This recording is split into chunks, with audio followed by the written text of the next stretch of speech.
తాకట్లో ఉన్న మీ బంగారాన్ని విడిపించి ఆ రోజు ఆన్లైన్ రేటుకి కొంటాం. Sharma gold company.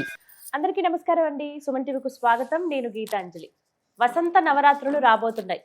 అమ్మవారి ఆరాధన ఏ విధంగా చేసుకోవాలి, ఎవరెవరు చేయాలి, అలాగే పూజా విధానం అంటూ ఉంటుందా? ఆశ్వయుజ మాసంలో మనం దుర్గా నవరాత్రులు ఎలా అయితే జరుపుకుంటామో ఇప్పుడు కూడా అలాగే చేసుకోవచ్చా?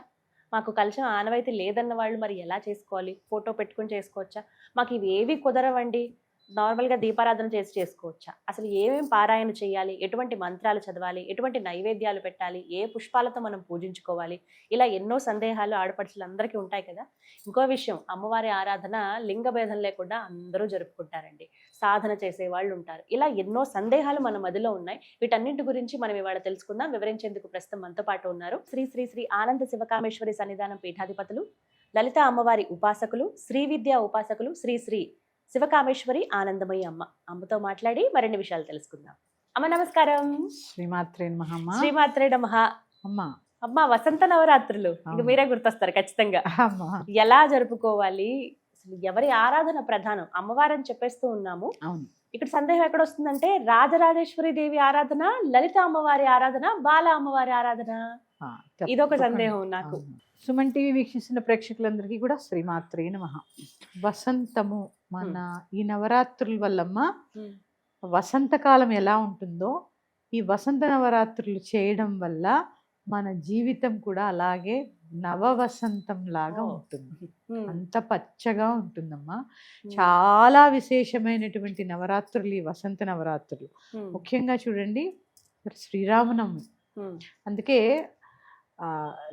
శ్రీరాముడు లలిత ఒక్కటని, శ్రీకృష్ణ శ్యామలాస్వయం అని చెప్తూ ఉంటాం.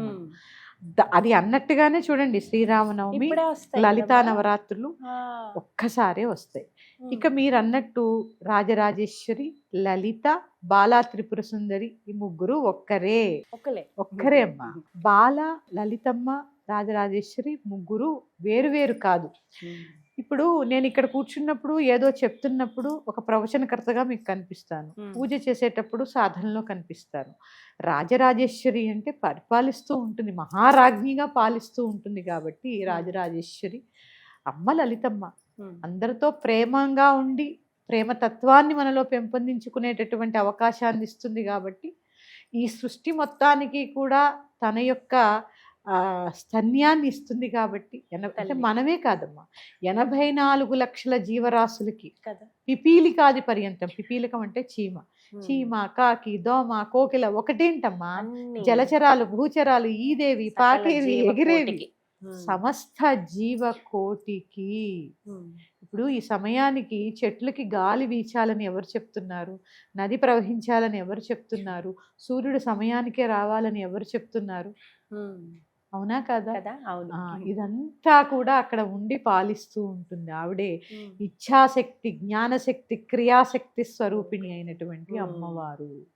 ఆవిడ గురించి చెప్తే అమ్మా తనివి తీరదమ్మా. ఎంత విన్నా ఎంత చెప్పినా తక్కువే. అసలైనటువంటి సచ్చితానందం, అంత గొప్ప మహిమాన్వితమైనటువంటిది మా లలితమ్మ, మన లలితమ్మ. ఇక ఎలా జరుపుకోవాలి? మొదటి రోజు ఉగాది కదమ్మా అమ్మ. మరి ఎలా ప్రారంభించుకోవాలి? ఆ రోజంతా ఉగాది పచ్చడి, ఈ పంచాంగ శ్రవణం ఇవి సరిపోతాయి కదా. మరి ఒకవేళ నవరాత్రులు ప్రారంభించాలంటే ఎలా చేసుకోవాలి? నవరాత్రి అంటే రాత్రి. అసలు చూడండి అమ్మా, ఏ నవరాత్రులైనా మొత్తము గుప్త నవరాత్రులు అంటే, గుప్త నవరాత్రులు మనందరికీ తెలిసినటువంటి శారదా నవరాత్రులతో కలిపి 4 పదులు 40 సంవత్సరాలు. అంటే ఒక మండలం రోజులు 360 రోజుల్లో ఒక మండల కాలం పాటు దీక్షలో ఉంటే ఆ సంవత్సరము నువ్వు గుండెలు బాదుకునేటటువంటి కష్టాలు ఉండవమ్మా నీకు. అరే ఇలా ఎందుకు జరిగింది, ఇలా ఎందుకు అయిపోయింది అనేటటువంటి సందర్భం ఉండదు. ఇది నేను అనుభవపూర్వకంగా చెప్తున్నటువంటి విషయము. ఎలా అయితే దుర్గా నవరాత్రులు చేస్తామో, శారదా నవరాత్రులు చేస్తామో, అంత విశేషంగా లలితా నవరాత్రులు చేసుకోవచ్చు. ఇది వారు చేయొచ్చు, వీరు చేయొచ్చు అని భేదమేమీ లేదు. ఇక్కడ ముఖ్యంగా చాలా మంది దశమహావిద్యలు అంటూ ఉంటారు. ఈ దశమహావిద్యల్లో ఉండేటటువంటి షోడశీ దేవత ఈ లలితా పరమేశ్వరి. అందుకే అంతమంది దేవతల్ని పట్టుకోకర్లే, లలితమ్మని పట్టుకుంటే మనం ఆల్రెడీ దశమహావిద్యల్లో ఉన్నట్టే. చాలా మందికి తెలియక ఏంటేంటో చేస్తూ ఉంటారు. అనుకుంటారు. ఒక్క లలితమ్మ చాలమ్మా. ఆవిడ ఆ షోడశీ దేవతే త్రిపుర సుందరి అంటే ఈవిడే. ఆమెనే. ఈవిడే. అందుకని ప్రతి ఒక్కళ్ళు లేచిన దగ్గర నుంచి లలితా సహస్రనామం ఎలా చదువుకోవాలి, లలితా సహస్రనామం చదువుకుంటే మా కష్టాలు తీరతాయా, శుక్రవారం అయ్యేసరికి స్త్రీలందరూ గుడికెళ్ళి పారాయణ చేస్తూ ఉంటారు. ఇలా లలిత లలిత లలిత అనే వాళ్ళమందరము కూడా ఈ వసంత నవరాత్రులు ఖచ్చితంగా చేసుకొని తీరాలి. ఇక తీర్మానం అనుకోండి, ఏమనుకోండి. ఎందుకంటే అమ్మవారు భోగమోక్ష ప్రదాయిని. ఇప్పుడు వారాహి, శ్యామల ఇవన్నీ చేస్తున్నారంటే గురువు చెప్తేనే చేసుకోవాలి. కొన్ని ప్రతి ఇంట్లోనూ ఇప్పుడు మీరు అన్నారు కలశం పెట్టుకోవాలా, ఫోటో పెట్టుకోవాలా అని. లలితాదేవి ఫోటో లేని ఇల్లు ఉంటుందా? చిన్నదో పెద్దదో ఏదో ఒకటి ఉంటుంది. సహస్రనామ పుస్తకం అయినా ఉంటుందమ్మా. అదే అంటున్నాను, సహస్రనామ పుస్తకంలో ఆ కవర్ మీద ఉన్న ఫోటో అయినా ఉంటుంది. అంటే లలిత లేని ఇల్లు ఉండదు. అందుకని ప్రతి ఒక్కరూ ఆచరించవచ్చమ్మా ఇది. రాత్రి సమయం, ఎందుకు రాత్రి సమయంలోనే నవరాత్రులు వస్తాయి అంటే మనలో ఉండే అజ్ఞానం అనే చీకటుల్ని తొలగించుకోవడానికే రాత్రులు వస్తూ ఉంటాయి. రాత్రులే రాక్షస సంహారం జరుగుతుంది. ఇక్కడ మనం లలితా పరమేశ్వరి గురించి చెప్పుకుంటున్నాం కాబట్టి లలితా సహస్రనామం ఎలా పుట్టింది? అసలు కథ మొదలైంది చిదగ్నిగుండ సంభూత దేవకార్య సముద్యత. చిదగ్నిగుండంలోంచి దేవకార్యాలను చక్కబెట్టడానికి వచ్చింది. ఎందుకు వచ్చింది? దేవకార్యం అంటే ఏంటి? భండాసురుడు అనే రాక్షసుడిని సంహరించడానికి వచ్చింది. బండ అంటే అర్థం ఏంటి? చూడండి, మన ఇంట్లో ఎవరైనా పిల్లలు బద్ధకంగా ఉన్నా, అస్తమాను కూర్చుని చోటు నుంచి కదలకపోయినా, అబ్బా వీడా ఓ బండోడు అంటూ ఉంటాం. ఆ బండలో అలా కూర్చుంటావేంట్రా అంటాం. బండ అంటే బద్ధకము. ఈ బండ అసురుడు. ఇలాంటి బండ అక్కర్లేని బద్ధకము, దాన్ని ఏమంటారు, అస్తమానం, నిద్ర, మూర్ఖత్వం, ఇలాంటి లక్షణాలన్నీ ఆ బండాడు అనమాట. ఈ బండోడు మళ్ళీ ఎవరు? అసురుడు. అంటే బండలు ఆ యొక్క అజ్ఞానానికే రాక్షసుడు. అలాంటి రాక్షసుడిని సంహరించడానికి పుట్టింది. మరి అలాంటి దేవతని పూజిస్తే ఏం జరుగుతుంది అంటే మనలో ఉండేటటువంటి అజ్ఞానం అనే చీకటులు, అలాగే కాకుండా అమ్మ భౌతికంగా మనం మనుషులం కదా, ధనం కావాలి, ఆరోగ్యం కావాలి, సత్సంతానం కావాలి, పుత్రపౌత్రాభివృద్ధి జరగాలి, పిల్లలకు ఉద్యోగాలు రావాలి, ఇవన్నీ కూడా ప్రసాదించేటటువంటి దేవత లలితా పరమేశ్వరి. ఆవిడే మన సన్నిధానంలో కూడా అడుగుతూ ఉంటారు, ఆనంద కామేశ్వరి అంటే ఎవరండి అంటే, కామేశ్వరి అంటే లలితాదేవి, లలితాంబారి. ఎందుకంటే ఆవిడ ఆవిర్భావం అయిపోయి బండాసురవధ అయిపోయిన తర్వాత కామేశ్వరుడికి ఇచ్చి వివాహం చేస్తారు. ఆవిడే కామేశ్వరి అయింది. ఈ కామేశ్వరుల యొక్క వివాహం తర్వాతే మళ్ళీ సృష్టి అంతా కూడా మళ్ళీ సృష్టింపబడింది.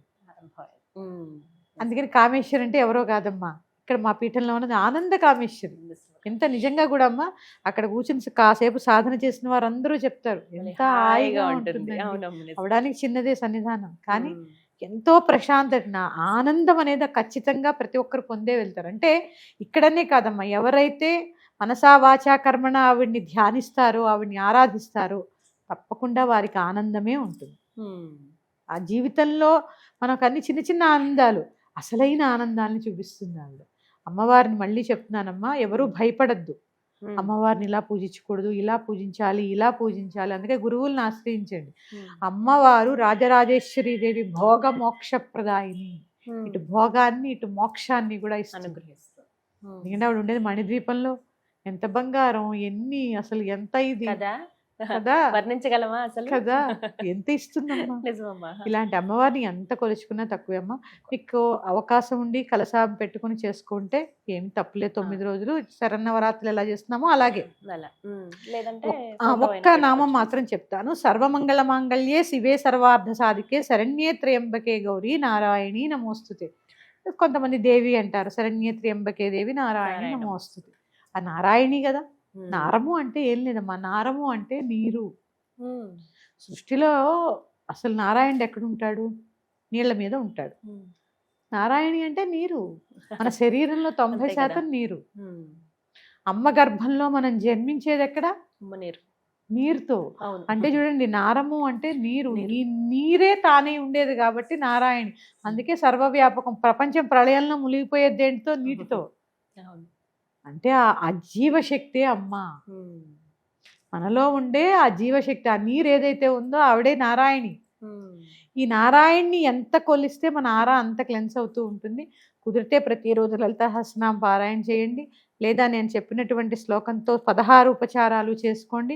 పెద్ద పెద్ద నివేదనలు అవసరం లే, ఏమీ లేదు, పానకం వడపప్పు కూడా పెట్టచ్చు. అవునమ్మా, అసలు నైవేద్యాల గురించి చాలా వరకు ఆలోచిస్తూ ఉంటారు, ఏమేం పెట్టాలి అంటే. ఉంటుంది కోరిక అందరికి. అవును, సమయం ఉండాలి కదా. అది కూడా ఇప్పుడు దసరా అనుకోండి, దుర్గాష్టమనో నవమనో దశమనో సెలవులు ఇస్తారు. ఇప్పుడు ఇలాంటి కాలాల్లో సెలవులు కూడా ఉండవు కదా. ఏంటంటే ఇప్పుడు పరీక్షల సమయం, ఇది కూడా కొంత ఉంటుంది కాబట్టి తల్లులకి. అవునమ్మా, అందుకని ఏమీ ఇదవ్వకండి. కంఠ స్నానం చాలు, ప్రతిరోజు తల స్నానం అవసరం లేదు, ఏం అవసరం లేదమ్మా. గృహిణికి గ్రహణ కాలాల్లోనే లేవమ్మా గృహిణులకి తల స్నానాలు, కంఠ స్నానం చాలు. ఇంకా మీకు ఏదైనా ఉంటే మొదటి రోజు చేసుకోండి, పంచమి రోజు చేయండి, అష్టమి రోజు చేసుకోండి, చాలు. బ్రహ్మచర్యం పాటించండి, దీక్ష కదా. సాత్వికమైన ఆహారాన్ని తినండి, మాంసాహారాన్ని వదిలేయండి. ముఖ్యంగా శక్తి ఆరాధనల్లో మనం తెచ్చుకోకూడనటువంటిది కోపము. పరీక్షలాగా అప్పుడే వస్తుందమ్మా, కానీ ఎంత నియంత్రించుకుంటే అంత మంచిది. మనం శబ్దాలు మంచిగా పారాయణ చేస్తాము, అవన్నీ కొలుస్తూ ఉంటాం. ఎవరినో పొరపాటున ఏదన్నా మాట అన్నాం అనుకోండి, జరిగేటటువంటి అవకాశం ఉంది. అంత శక్తి ఉంటుందమ్మా. అని చాలా తేలిగ్గా తీసుకుంటారు నవరాత్రులు, కానీ అంత శక్తి వస్తుంది. అది మీ మంచిగా ఉపయోగించండి, ప్రశాంతంగా ఉండండి, కాసేపు ధ్యానం చేసుకోండి. ఈ నవరాత్రులు ఇప్పుడు చాలా మంది చెప్పిన యుద్ధము, ఈ బాధలు, ఇప్పుడు చూడండి హోటల్ రంగం మూతపడిపోయింది. నేను ఒక నామం చెప్తానమ్మా, ఈ 10 రోజులు కూడా ఎంత వీలైతే అంత జపం చేయండి. చుట్టూ ఉన్నటువంటి సరౌండింగ్స్ మారేటటువంటి అవకాశం ఉంటుంది. మళ్ళీ ఇబ్బందుల్లోంచి ఇక్కట్లలోంచి మీరు బయటపడేటటువంటి అవకాశం ఉంటుంది. నిజారుణ ప్రభాపూర మజ్జత్ బ్రహ్మాండ మండల. తర్వాత ఓం, దీనికి ఓం శ్రీ నిజారుణ ప్రభాపూర మజ్జత్ బ్రహ్మాండ మండలాయై నమో నమః. చక్కగా ఇప్పుడు నేను ఎలా అయితే ఉచ్చరించానో ఒక్కొక్క శబ్దాన్ని అనుభవిస్తూ ప్రశాంతంగా కూర్చుని ఈ నామాన్ని చేసుకోండి. ఇంకా మాకు ఆర్థిక ఇబ్బందులు ఉన్నాయి, ఇంకా ఈ 10 రోజులు కూడా ఇంకొక నామం చెప్తాను తప్పకుండా. ఓం శ్రీ సంపత్కరీ సమారూఢ సింధురవ్రజ సేవితాయై నమో నమః. ఈ నామాన్ని చక్కగా ప్రశాంతంగా ఈ నామాన్ని చేస్తూ కూడా మీ శ్వాస మీద ధ్యాస పెట్టి ఆ దహరాకాశ రూపిణి, అమ్మ ఎలా ఉంటుందమ్మా, దహరాకాశ రూపిణి అంటే ఆకాశం ఎంత ఉంటుందో అంటుంటుంది. అందుకే ఎప్పుడైనా నేచర్ని ఎంజాయ్ చేస్తే అమ్మ కనిపిస్తూ ఉంటుంది. ఎన్ని విచిత్రాలమ్మా, పగలు కూడా నక్షత్రాలు చందమామ కనిపిస్తూ ఉంటాయి. అందుకని ఆవిడ ఉండేటటువంటి స్థలం అది. చక్కగా ఆ దహరాకాశ రూపిణిటువంటి అమ్మని ఇంత ఊహించుకోవద్దు, ఆవిడ పాదమే మనం అంత ఊహించుకుంటే ఆవిడ ఎంత ఉంటుందో అంత ఊహించుకోండి. అంతకన్నా ఎక్కువ మన ఊహకి రావాలి, ప్రాక్టీస్లో వస్తుంది. అలా ఊహించుకుని చక్కగా అమ్మని కూర్చోండి, చక్కగా ధ్యానించండి, చక్కగా ఈ నామం చదువుకోండి. పాలు తేనె కూడా నివేదన చేసుకోవచ్చు, లేదా రోజు కూడా లలితా సహస్రనామ పారాయణ చేసి పెసరపప్పు పానకం నివేదన చేయండి అమ్మా. చక్కటి మార్పు కనిపిస్తుంది. సంకల్పం చేసుకుని నేను ఈ దీక్ష చేస్తానమ్మా అని సంకల్పం చేసుకుని, దీనికోసం చేస్తున్నాను సంకల్పం చేసుకుని చెయ్యండి అమ్మా. పానకం వడపప్పు నైవేద్యం పెట్టి, మీకు ఇంకా వీలుంటే ఇంట్లో అన్నం వండుకుంటాం కదా, ఏ పూటైనా అన్నం వండుకుంటాం కదా. ఇప్పుడు నేను ఒక నామం చెప్పాను, సర్వమంగళ మాంగళ్యే శివే సర్వార్థ సాధకే శరణ్యే త్ర్యంబకే దేవి నారాయణి నమోస్తే అని చెప్పాను. ఇది ఎంత 2 నిమిషాలు, 16 ఉపచారాలు చేయడానికి 5 నిమిషాలు పడుతుంది. రోజు అన్నం వండుకుంటాం కదా, ఆ అన్నంలోనే ఒక 2 గింజలు పెసరపప్పు వేయండి, ఒక్క జీలకర్ర వేయండి, చిటికెడు పసుపు, చిటికెడు ఉప్పు వేసి పులగం ప్రతిరోజు నివేదన చాలు. ఒక బెల్లం ముక్క నెయ్యి వేసి పెట్టేసేది. ప్రతిరోజు మనం అన్నం తింటాంగా. ప్రత్యేకమైన నివేదనలు మీకు సమయం ఉంటే అన్నప్రసాదాలే నివేదన చేయాలి. చాలా మంది ఏం చేస్తారంటే ప్రసాదం పెడతారు కానీ మేము అన్నం కదా తినమంటారు. తినాలి, భగవంతుడికి సమర్పించినది మిగిలింది అనే ప్రసాదం అంటారు. ఇప్పుడు ఇది రాత్రి పూజలో పెట్టమంటారమ్మా? రాత్రేనమ్మా, రాత్రే చేసుకోండి. పగలు నిత్య పూజ చేసుకోండి, ఎక్కువ ప్రెజర్ ఫీల్ అవ్వకండి. ఒకవేళ నైట్ డ్యూటీస్కి వెళ్ళే వాళ్ళు ఉంటారు, పగలు వాళ్ళకి? చేసుకోండి. చాలా విశేషమైన అనుభూతులు కూడా కలుగుతాయమ్మా. నా శిష్యురాలు ఒకళ్ళకి అమ్మ స్వప్న సాక్షాత్కారం ఇచ్చింది పోయిన సంవత్సరం. అంటే ఆవిడ పూర్తిగా కనపడదమ్మా, అది ఎలా కనిపిస్తుందో అనేది మీ స్వానుభవంలోకి రావాలంటే, అంతే. నేను చెప్పకూడదు. అందుకని చక్కగా భక్తి శ్రద్ధలతో త్రికరణ శుద్ధిగా మీ కోరిక తీరాలంటే కష్టపడాలి కదమ్మా. ఖచ్చితంగా. అందుకని మనోవాక్కాయ కర్మలు కొంచెం అదుపులో పెట్టుకుని 10 రోజులు చక్కగా చేసుకోండి, చక్కటి ఫలితాలని పొందండి. అమ్మ, ఏ రంగు ప్రధానం అమ్మా? ఇప్పుడు నవరాత్రులకి ఎరుపు అవును, వస్త్రం కూడా వేసుకుంటారు కదా, అవునవును. మరి ఇప్పుడు కూడా అలాగే ఏమైనా వస్త్రం వేసుకోవాలా మామూలుగా? పర్లేదా? ఏ రంగు నేనైతే ఎప్పుడు చెప్పనమ్మా, ఎందుకంటే అన్ని రంగులు ఆవిడే అని నేను నమ్ముతూ అవును ఉంటాను అంటారు. కాబట్టి. కానీ ప్రత్యేకించి ఏంటంటే ఎరుపు, పసుపు, ఆకుపచ్చ, నలుపు కాకుండా నీలం కాకుండా ధరించండి చాలు. ఎర్రని పుష్పాలు, పచ్చని పుష్పాలు, ఇంకా ఇప్పుడు ప్రత్యేకత ఏంటని తెలుసా అమ్మా, సువాసనాభరితమైనటువంటి మల్లెపూలు వస్తాయి. మల్లెపూలు వస్తాయి. అవును. చాలా విశేషం అమ్మా, అవునవును. చాలా విశేషం. మల్లెపూలతో అర్చన చేయండి అమ్మవారికి, చాలా విశేషం. కొన్ని పువ్వులు ప్రత్యేకతమ్మా. అండ్ వేసంకాలమే ఎందుకు వస్తాయి చూడండి, ఆ వాసన ప్రకృతి, కదా. ఏంటంటే సీజనల్ ఫ్రూట్స్, సీజనల్ ఫ్లవర్స్, ఆ యొక్క ప్రకృతి ప్రసాదించేటటువంటి వరాలు. వరాలు ఇవి నిజం. ఆ, ఇప్పుడు అందు- అద్భుతం అవి, ఆ, ఎంత గుమాయిస్తూ ఉంటాయి వాసన. అవునమ్మా. అందుకని వాటితో అర్చన చేసుకుంటూ ఉండండి చక్కగా, చాలా విశేషమైనటువంటి ఫలితం ఉంటుంది. అలాగే అమ్మవారికి కలశంలో నీళ్లు పోసి పెట్టినప్పుడు మనకి జవ్వాది అని దొరుకుతుంది. జవ్వాది, పసుపు, గంధము, లెవెండర్ సెంట్ కూడా మంచిది కొనుక్కోండి అమ్మా. ఎందుకంటే ఎంత సువాసన ఉంటే అంత మంచిది అక్కడ. చక్కగా లెవెండర్ సెంట్, తర్వాత ఇంకా చాలా దొరుకుతాయి, కస్తూరి అని, గోరోజనం అని, ఇవన్నీ అవసరం లేదు. కొద్దిగా ఇవేమి చాలా కాస్ట్లీ అయినవి కాదు. నేను ఎప్పుడు చెప్పినా తక్కువలోనే చేసుకోమని చెప్తాను, స్థిమితంగా చేసుకోమని చెప్తాను. ఒక్కరికి మాత్రం సువాసిని పూజ చేసుకోండి, కనీసం ఒక్కరికి. ముగ్గురికి అయితే ఇంకా విశేషం, ఒక్కరికైనా సువాసిని పూజ తప్పకుండా చేసుకోండి. ఈ 10 రోజుల్లో ఇంకా సమయం ఉంది కాబట్టి సువాసిని పూజ ఎలా చేసుకోవాలో కూడా చెప్పే ప్రయత్నం నేను చేస్తాను. అమ్మ, చక్కగా తెలియచేశారు. మరి చివరి రోజు ఎలా అమ్మ? ఇది ఒక పెద్ద సందేహం ఉంటుంది. అవునమ్మా. అంటే ఈ 10వ రోజు, 10వ రోజు ఏం చేయమంటారు? 9వ రోజు ఏమో శ్రీరామనవమి, అవును, రాముల వారి కళ్యాణం చూస్తాం. అంత చక్కగా మళ్ళీ రాత్రి, ఆ రోజు రాత్రి కూడా పూజ చేసేసుకుని అవును, తర్వాత 28కి 20 రోజు పొద్దున్న 10వ తారీఖు దశమి రోజు ఉదయం మామూలుగా షోడశోపచార పూజ చేసి మహానివేదన చేసుకుని ఆ రోజు కొబ్బరికాయ కొట్టి యథాస్థానం ఈశాన్యానికి కలశం పెట్టుకుంటే ఆ కలశాన్ని ఈశాన్యానికి జరపండి. ఫోటో కూడా అంతేనమ్మా, కొద్దిగా పక్కకి జరిపి ఆ ఫోటో ఏ స్థానంలో ఉందో, ఎందుకంటే పీఠం ఏర్పరుస్తాం కదా, ప్రతిరోజు పీఠం ఉన్నా కూడా అంత చేయలేరు కాబట్టి యథాస్థానంలో పెట్టేయండి చాలు. ఈ కలశంలో బియ్యం పోసుకున్న, నీళ్లు పోస్తే మాత్రం ఇల్లంతా ప్రోక్షణ చేసుకోండి. 10 రోజులు దేవత చక్కగా కలశంలో ఆవాహన శక్తి ఉంటుంది కాబట్టి ఇల్లంతా ప్రోక్షణ చేసుకోండి. కానీ ప్రతిరోజు సాంబ్రాణి ధూపం మాత్రం వేయండి అమ్మా. అగరబత్తి కాకుండా సాంబ్రాణి ధూపం దొరుకుతున్నాయి కప్స్ ఇప్పుడు మంచివి. ఏదో మామూలు కాకుండా అషిక అని ఒకటి దొరుకుతుందమ్మా, చక్కగా అది వేయండి. లేదంటే అంబికా వాళ్ళది కప్పు వచ్చి సాంబ్రాణి వస్తుంది, అది కూడా చాలా బాగుంటుంది, అది వేయండి. అంతే తప్ప ఈ అగరబత్తులు ఇలా కాకుండా, అగరబత్తులు పీలిస్తే కూడా పడ్డం లేదు. వేసి ఈ సాంబ్రాణి వెలిగించిన దాంట్లోనే కాస్త వట్టివేరు చిన్న చిన్న ముక్కలు చేసి పెట్టుకోండి, కొంచెం పచ్చకర్పూరం, లక్ష్మి ఆవాహన జరుగుతుంది. ఇప్పుడు చాలా మంది అవేవో డిఫ్యూజర్స్ అంటారు కదమ్మా, అవి పెట్టి పచ్చకర్పూరం వేస్తున్నారు, చాలా విశేషం అమ్మా. అసలు అది ఏంటంటే అమ్మా, లక్ష్మి నిజంగా ఆ పచ్చకర్పూరం వాసనకి మీరు వెంకటేశ్వర స్వామి దగ్గర చూసినప్పుడు ఎంత పచ్చకర్పూరం వాసన వస్తుంది. అలా అంటే లక్ష్మి ఉన్న ప్రదేశాల్లో పచ్చకర్పూరం కూడా ఒకటి.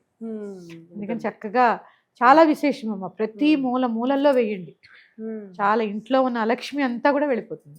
కొద్దిగా పచ్చకర్పూరం, చిటికెడు పచ్చకర్పూరం, దాని ఏమంటారు వట్టివేరు తుంపేసి పెట్టుకుని వేసేసేయండి. అది బాగా కాల్చాలి, మా బొగ్గుని కాల్చి సాంబ్రాణి వేసేయండి. చాలా అమ్మ, ఇంట్లో ఉన్న అలక్ష్మి అంతా వెళ్ళి లక్ష్మీ ఆవాహన జరుగుతుంది. చాలా చక్కగా వివరించారమ్మా, ధన్యవాదాలు. శ్రీమాత్రే నమః.